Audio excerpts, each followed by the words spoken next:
Yeah, guys, we're here with Patrick Donovan, who's one of the product developers at Puma.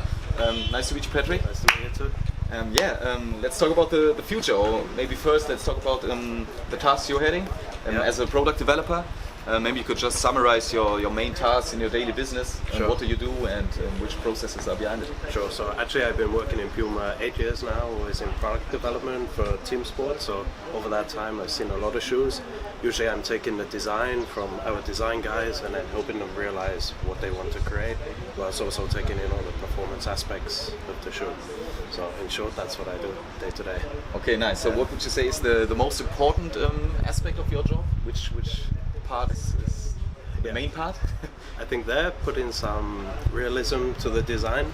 Often design is coming with something super crazy, but at the end of the day we need to remember that we're making a performance product for high-level athletes. So it's finding the balance between something really creative, outstanding and new, but also keeping those performance aspects in balance.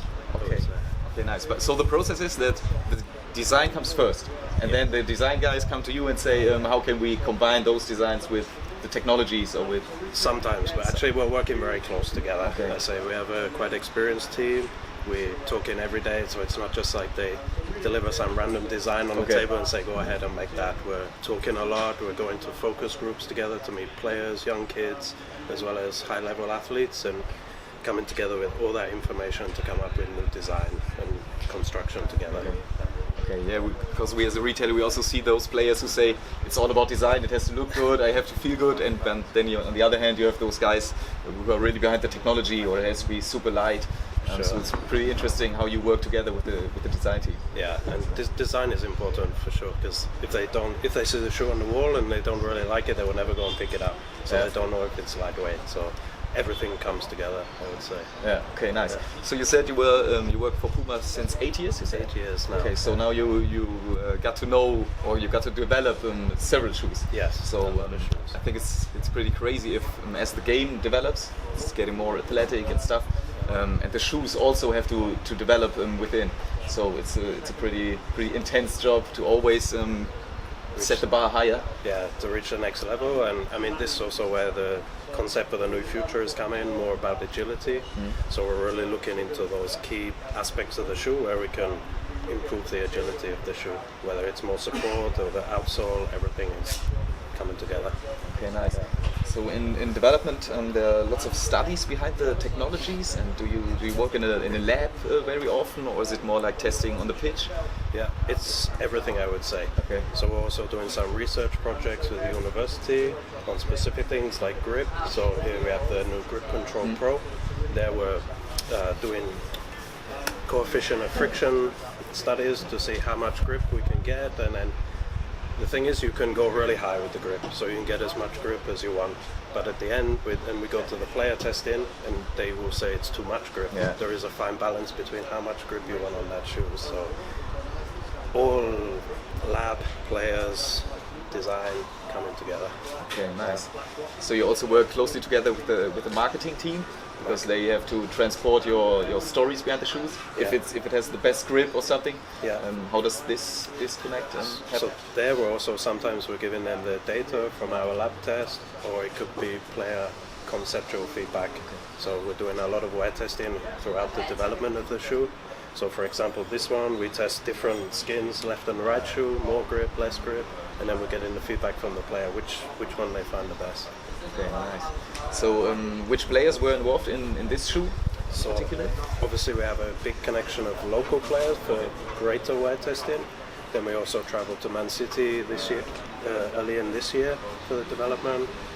Griezmann, Suarez, there through our sports marketing contact, we're getting feedback as well. So, okay, it's pretty nice. And do they also have to choose like colors, or have to say I like this color, or how does this take place? The color side is coming more from the design trend. Okay. So our design team is going out researching the market and what might be the next trend for the colors. and that's more where the colors are coming from. And then for sure, it's presented to players. What do they think? You know, that if players are saying no, they will never wear that, maybe we need to consider it. So, okay. but in general, they're quite cooperative with us, and we have good relationships. Okay, cool. Are there players who are a little bit more interested in those aspects in the shoes than others, or is there someone, I don't know, from my times as an active footballer, that we have some guys that are really boot freaks, so they're like the color is the most important. Can you say something about this? Yeah, I think I know more from my side the players which colors they don't like. Okay. They're very quick to say I won't play a blue shoe, I won't play a yellow shoe. Boot freaks, I don't know. Yeah. Okay. Yeah. Then it's no problem. Let me see. Okay, when we're talking about the future, which is of course our masterpiece here today, could you just give us a brief overview on the technologies which are included? Sure. So actually this season we focus on the three main technologies. The first one, which I already mentioned a little bit, is the Grip Control Pro skin here, which we've developed through studies, tests, to give more feeling onto the ball.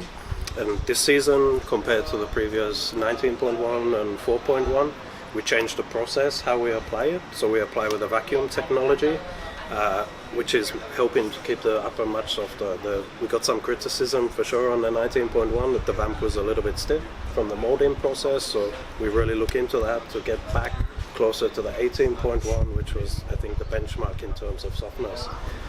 We still have the same rapid agility outsole, which we had since the first season. We did do some minor tweaks which you can't really see unless you look really close around the stud margin, and we do some laser treatment there to increase the bonding between the stud tip and the base. So it's not really something we talk about, but we do improve things as they go along. It's not just there it is, it's done, we keep going. So. And the third technology is of course the NetFit, which we went through many different generations of NetFit, and I have to say this is the best one that we've done so far, because first season it was a separate net on top of the shoe, so many layers built up. The 19.1 was a big step forward because we integrated into one layer, but still it was a little bit stiff, and now this season we go into one layer again, but it's soft. Still in the quarter area, what you can't see inside the shoe, the lining area is bonded down to here. So actually you have a direct connection between the NetFit and the foot, where 19.1 there was some space between the layers, and now everything is bonded down here. So in terms of agility, it's helping really support the foot in change of direction. So it's cool. I'm very excited. I couldn't test it on pitch yet, but I wore it in our office, and it's like super comfy, and I think it's a great touch for the foot. So I'm very excited about testing it. Nice. Maybe just one more thing. The future has this characteristics that you can use certain ways of the lacing. Yes. Do you also do testing in this direction? So are there like lacing options which are better if you want to, I don't know, shoot harder, or if you want to pass with more precision, or would you say it's just an individual thing, how it feels? I think it's individual. That's the thing. Everybody's foot shape is different. So I can tell you, okay, you put here, you have more lateral, medial support in this area, but for another player, if they have a narrow foot, maybe they want to go further down. So it's very individual, and that's the beauty of this shoe. You can lace it anywhere. So sometime in the box on the sticker we'll put in some recommendations of cool lacing patterns, because that's also something. It comes with a second lace. If you put the red lace, you can be really loud with what you want to lace up. That's nice.